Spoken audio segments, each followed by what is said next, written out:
Prior to ESPN, I was working in data management. The global data group had just been formed. We have a ton of data here at ESPN. We're utilizing some of it. There's probably some we don't even know about.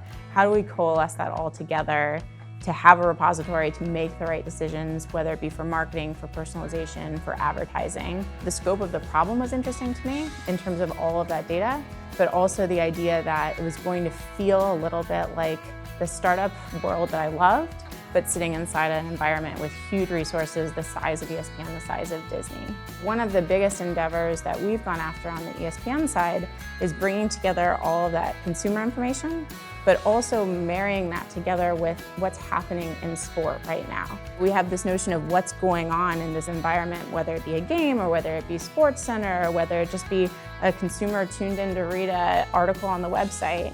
Being able to understand what is their current emotional state. Has their favorite team just won? Have they just lost? How does that factor into what should we actually be saying to them? Thinking about, okay, we got to do this in real time. And then on the consumer side or on the advertising side, I thought that was a really interesting value proposition to bring to the market in terms of being able to actually give a brand or an advertiser an opportunity to connect with the consumer in a different way. My individual contribution at ESPN, I think, is really about connecting the dots on how we execute data targeting. I mean, actually identifying that right user at the right time, sort of an advertising format.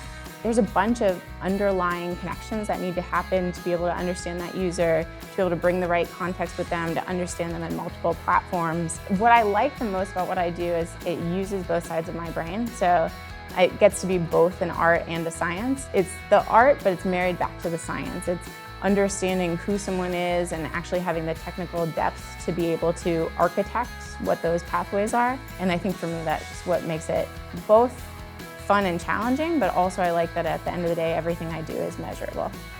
Culture at ESPN was probably one of my favorite things to come into. I'd say I was blown away by both the amount of talent, which I kind of had taken as a given, but also the fact that it's very humble talent.